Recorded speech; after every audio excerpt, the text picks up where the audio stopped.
Shapers and movers of narratives, I welcome you and I congratulate everyone on the 2026 edition of the World PR Day.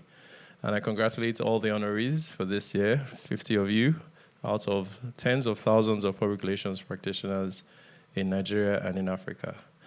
It's a pleasure to be doing this. Blessed am I amongst women. I'm with three Amazons, and we'll be having an interaction that I'm certain that every one of us is going to enjoy. Africa's story has been told by everyone except Africa for the longest part, and clearly the narrative is shifting. So the first shot that each of you is going to have is that changing, really? Or is it are we simply getting better at storytelling? What will it take for Africa to truly own its narrative on the global stage? What will it take for Africa to own its narrative on the global stage?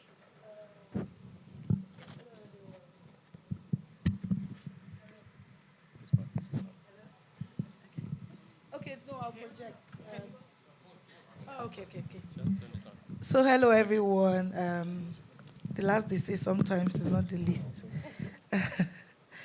Okay, so my name is Marianne once again. And the question again was around... Africa's story has been told outside of Africa. Yes. But now, are we doing a good job of telling our story by ourselves? Okay. So it's either, I don't know if this is a yes or a no, but I would start with something that just came to mind now when you spoke about African stories being told. So there is a story around Biafra from the eastern part, and I've heard stories about Biafra while growing up from my parents who experienced the war.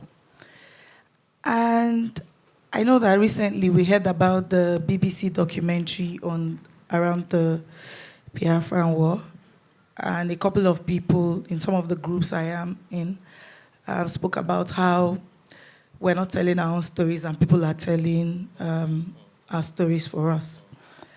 A couple of people, arguably, a couple of people will say that the war was between the Biafrans and the British, not Nigeria.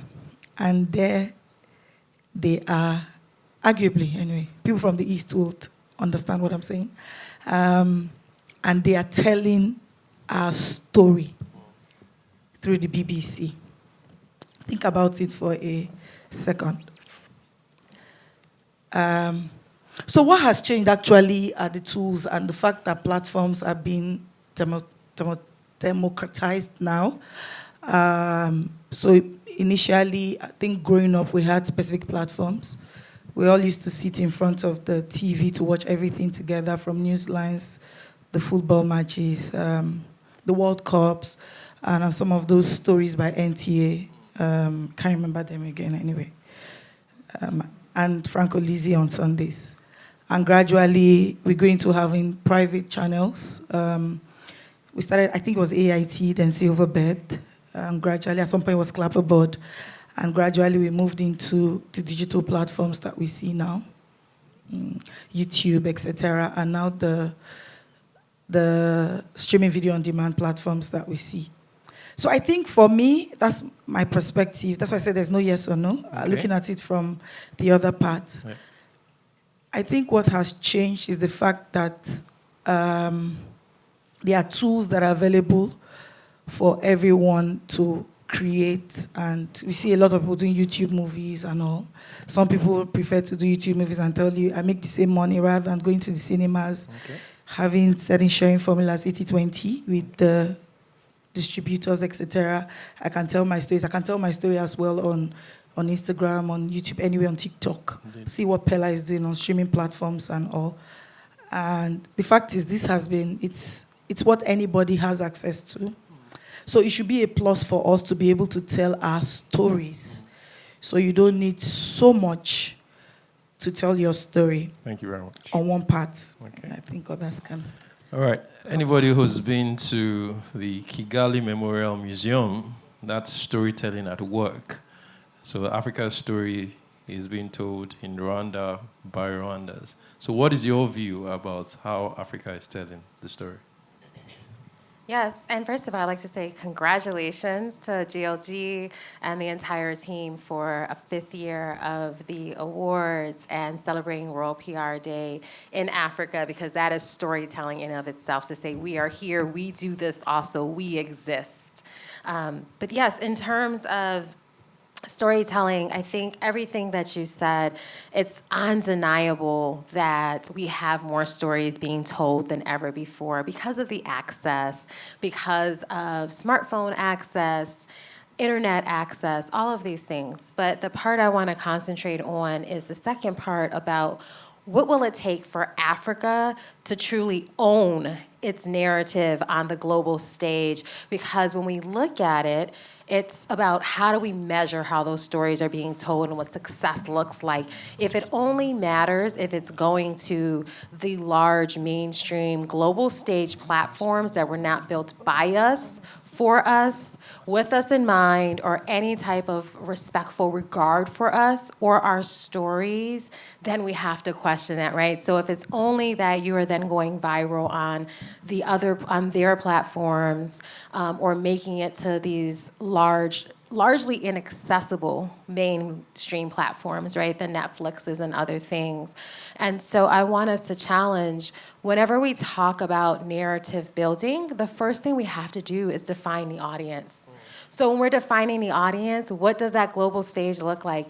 Is it the fact that African people and its diaspora make up 20% of the entire world, probably more, right? About 1.7 billion of the 8 billion people in this world. So is that our global stage, each other, or is it these other platforms? And so I think that we will see that success and we will own it once we redefine what that global stage is for us, and we're talking to each other and not trying to break into platforms that were not designed for us, because we are the global stage and we are the future. And once we actually believe that narrative ourselves, then we can own it. We are the global stage, and we are the future, and we need to believe that narrative by ourselves before we can export it. All right, Stephanie, you've done this for decades on one of the biggest global platforms.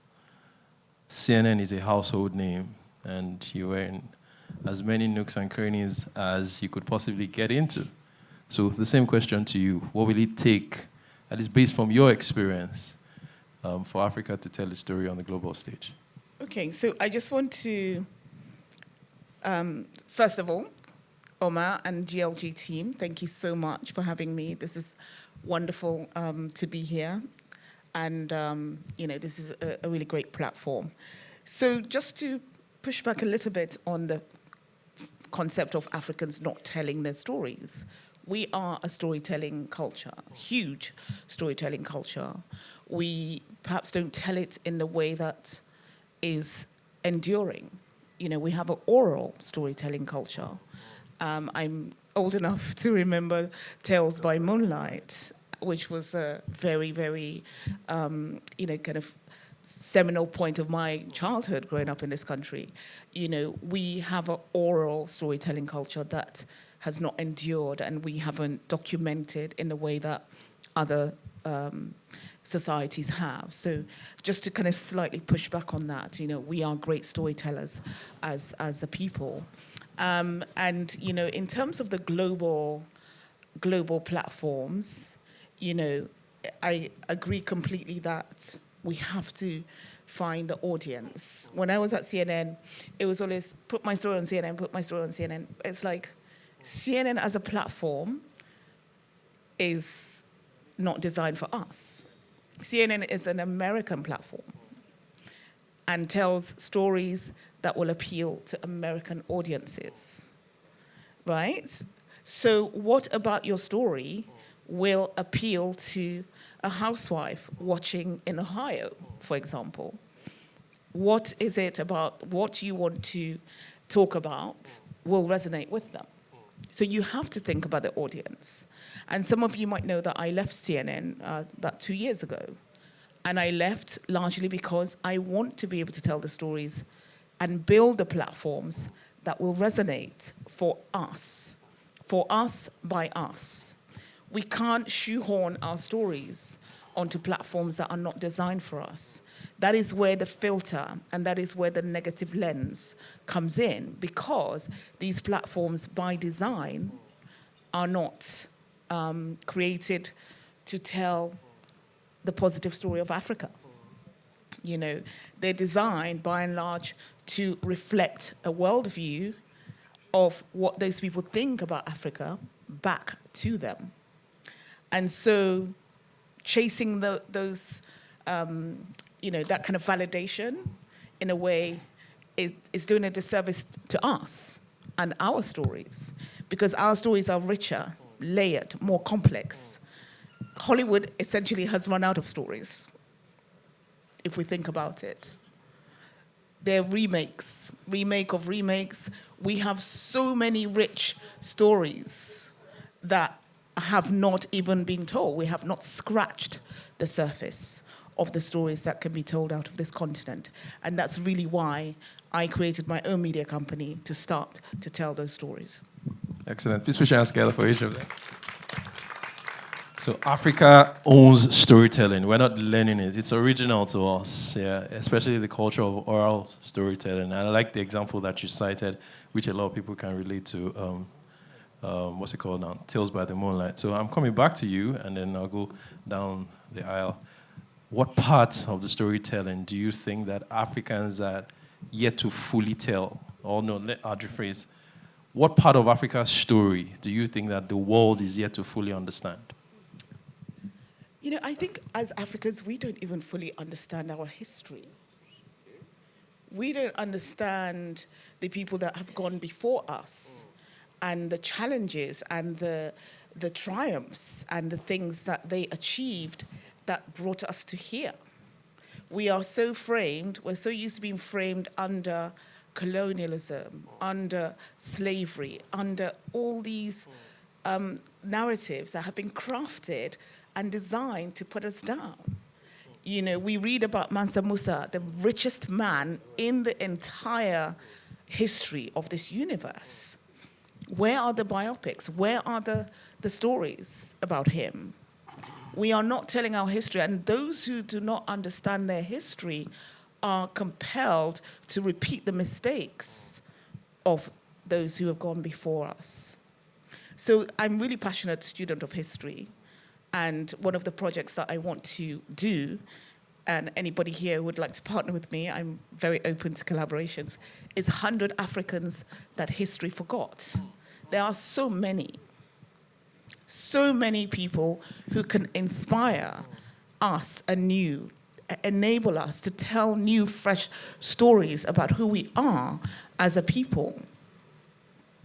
Every day we're discovering new things about who did what and who came from where. Even in the UK and in the US, I read something the other day about how the first man in Britain had dark skin, blue eyes.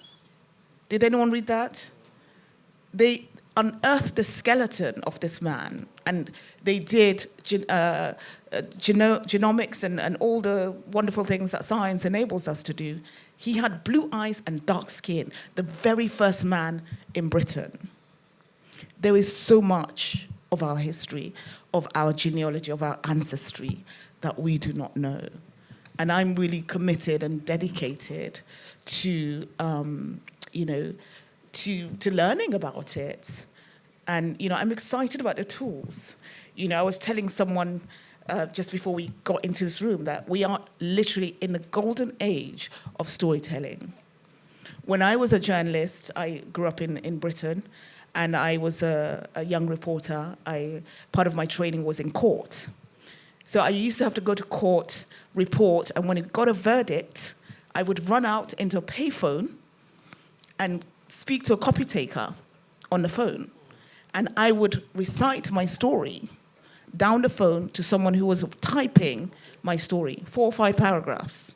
And they will send it to the sub-editors, who will send it to the presses, and that would be how the story got into the newspapers. It seems incredible when you think about that now, how quickly you can publish a story onto platforms, onto YouTube, onto LinkedIn, onto Substack. So this is literally the golden age of storytelling. And the tools are there to enable us to use our imagination, use our knowledge, use our interests and passions to tell any kind of story that we want to tell. So please seize the opportunity. Excellent. One of the things that Omaomi said, yes, you can put your hands together for her. One of the things that Omaomi said when she was making her remarks, that if you know her, one of the things that she likes to do is to connect people together. And Stephanie has thrown her net, she has cast a net upon the waters, that she's looking to partner with anybody who's going to work with her to create that biopic about Mansa Musa and hundreds and thousands of Africans whose story haven't been told. All right, Autumn Marie. You spent part of your career connecting Africa to the global Black diaspora, all right? From your perspective, what's the biggest misconception about Africa that communicators still need to dismantle? There's a misconception about Africa out there. And she had said that even Africans don't understand our story well enough. And you're doing that. So from your experience, what has been some of the challenges? Well, I'm going to say two things, but one of them, leading back to what Stephanie said, is just our need to communicate across the idea. This is more as us as a people, but all of us who are storytelling, what we can shift is that our similarities and also the beauty of our difference and being able to communicate that. You know, we live in an age of a variety of diaspora wars happening that is preventing true Pan-Africanism in this moment. And so, you know, as you're talking, Miriam, about the Biafra Wars, and you mentioned the genocide memorial in Rwanda for the 1994 genocide against the Tutsi, the fact that this is just East Africa and West Africa, and most people do not know the details of those two tragedies. And we still have 52 other countries just on this continent, an entire diaspora across the Atlantic, as well as north and other places, and all of the places that we traveled, right, by choice or by force. And so I think that first thing, and I think a lot of times there's a sense of Pan-Africanism, and we feel like we're parading around in it, but a lot of it is just a cultural cloak because we're listening to the same music and we're dancing and we're vibing to it, or we're watching the same movies. But until we can really dig into really communicating across, I think, as communicators with each other. The second thing, I think, on a structural level in terms of perception of Africa outward, and again, how that starts with what we see about it ourselves, has to do with the fact that we oftentimes see, though we know this idea that Africa is great, we see a lot of problems as being distinctly African. How they may appear and manifest on this continent, of course, are, but the way that we frame infrastructure problems and roads and everything else, when right now we're looking at the US and many places in the world that are also flooding because of what? Infrastructure, right? We're looking at New York City, where, was this last year, where the MTA, one of the largest subway systems in the world with the most subway traffic, was flooded because of what? Infrastructure. But nobody frames those issues as infrastructure. So the language and how we talk about the issues that we have on this continent that then leads ourselves and the world to make them seem much more, not just overwhelming, but also very distinct, and as if we're the only ones who are going through it, it really then perpetuates this mindset, though we're not using the language, but of a third world country still, or that third world ideal still, even if we don't use the language. So for me, it's that, and us realizing, no, this is happening in many places, even those who do not use that language and who make themselves still to be a superpower. So these are logistical issues we need to work around. Excellent. So you're consoling those of us who live in Lagos that it's not only Lagos that gets flooded. Almighty America gets flooded too. All right. So those of us who live in Lagos and witness flood once in a while, it's not only in Nigeria that it happens. It happens in the biggest economies in the world. All right. I'm coming to you, Marian. Very simple. How should African brands compete for relevance without losing our authenticity? How do we compete and remain original?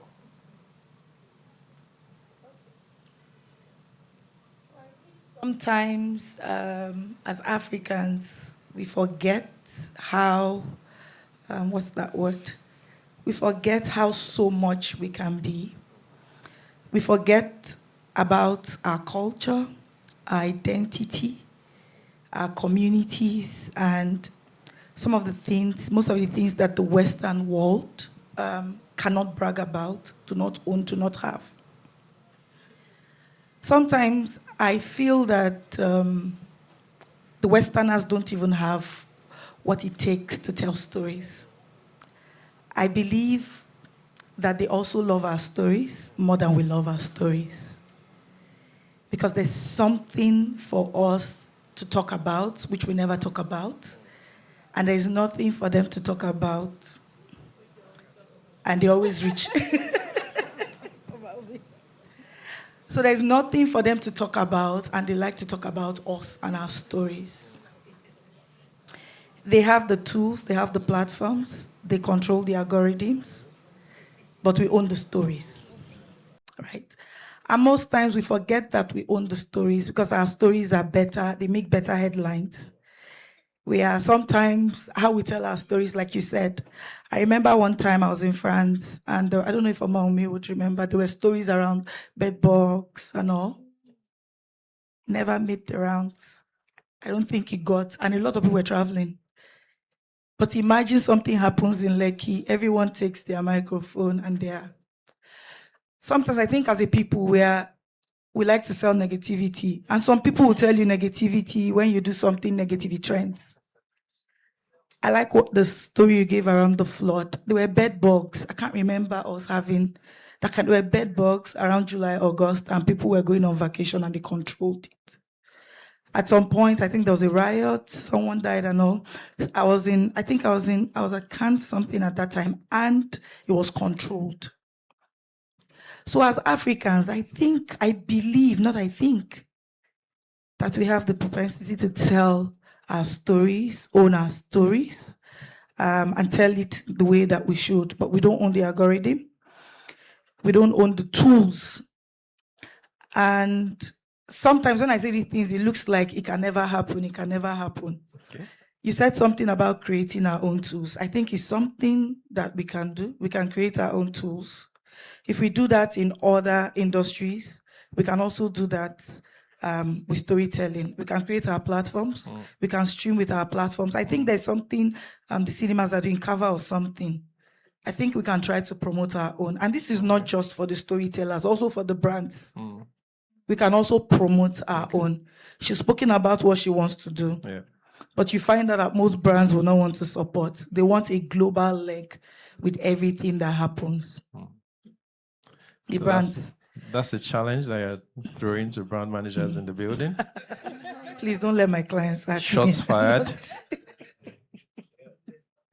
All right, thank you very much. Please put your hands together for the final round of questions before the very final one. Marie, I'm coming to you. Very simple again.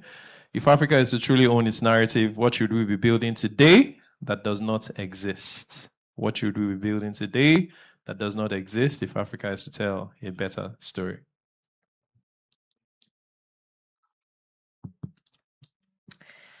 I think talking about one of the things is just strong infrastructure for those stories and for narratives. To go back to this buzzword of infrastructure, I remember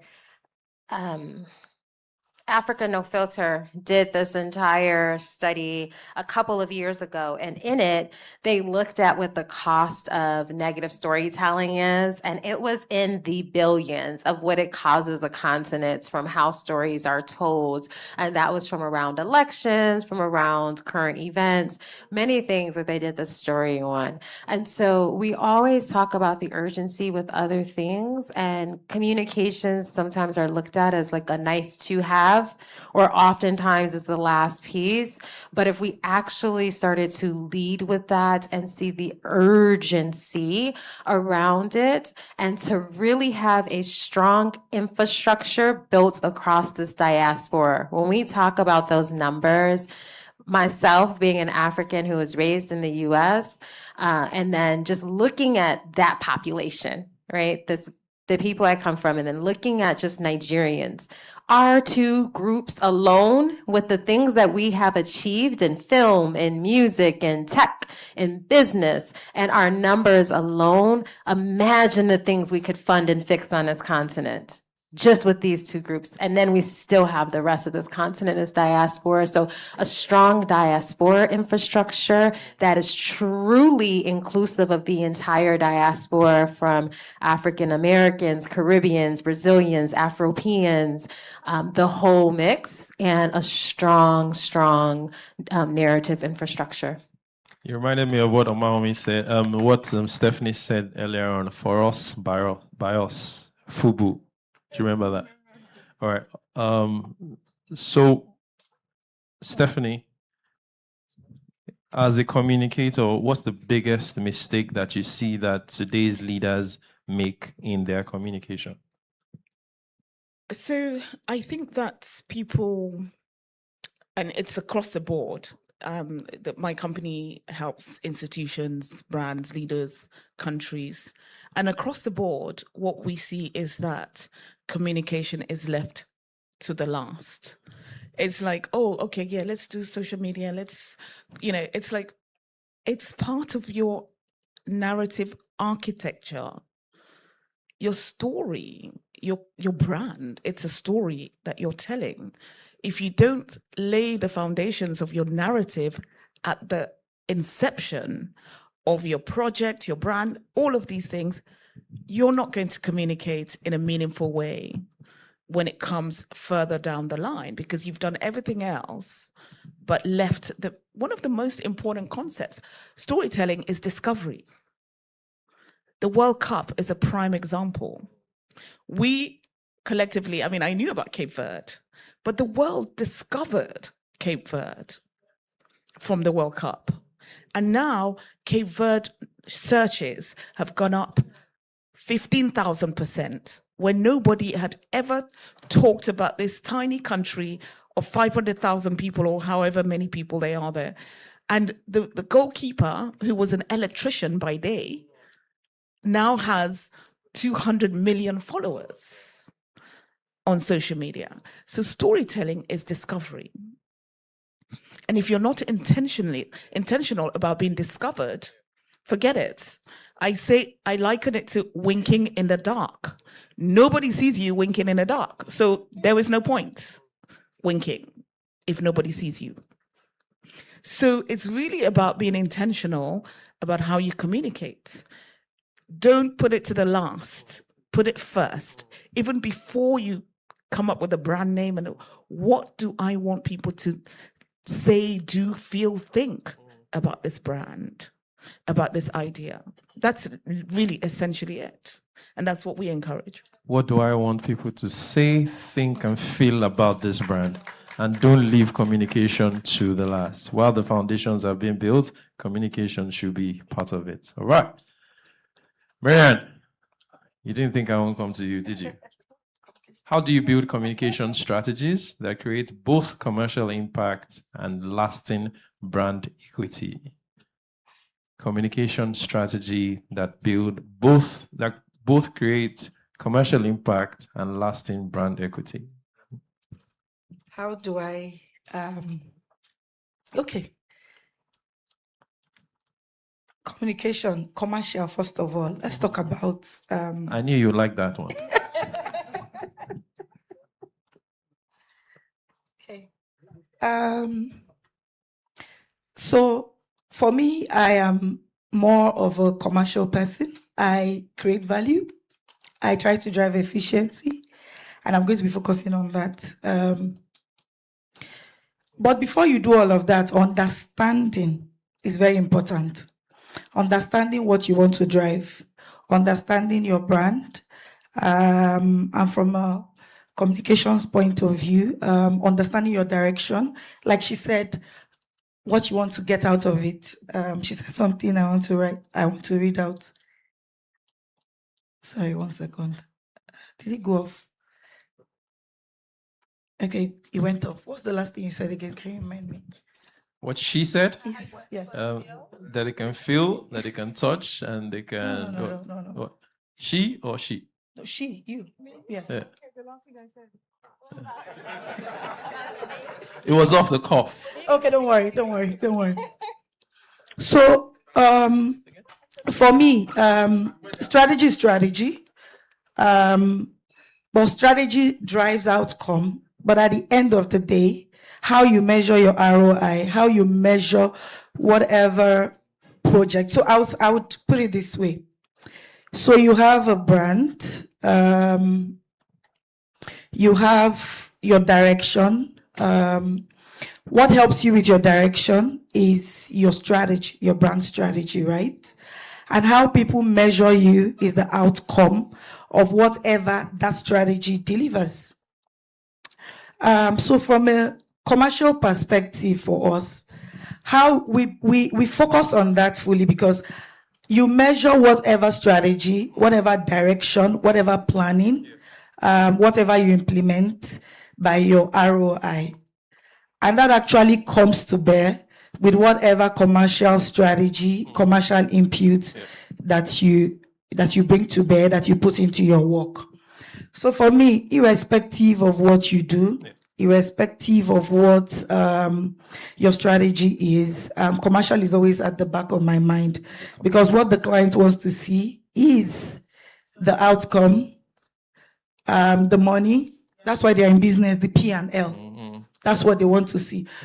So for me, I tell everybody that works with me on my team, no matter how you think, no matter the beautiful ideas, no matter the mansions that you build on castles, if at the end of the day, we are not able to measure our return on investment, the client is not able to come out successful, they are not able to say, after this campaign, after whatever you did, we were able to get X, Y, Z.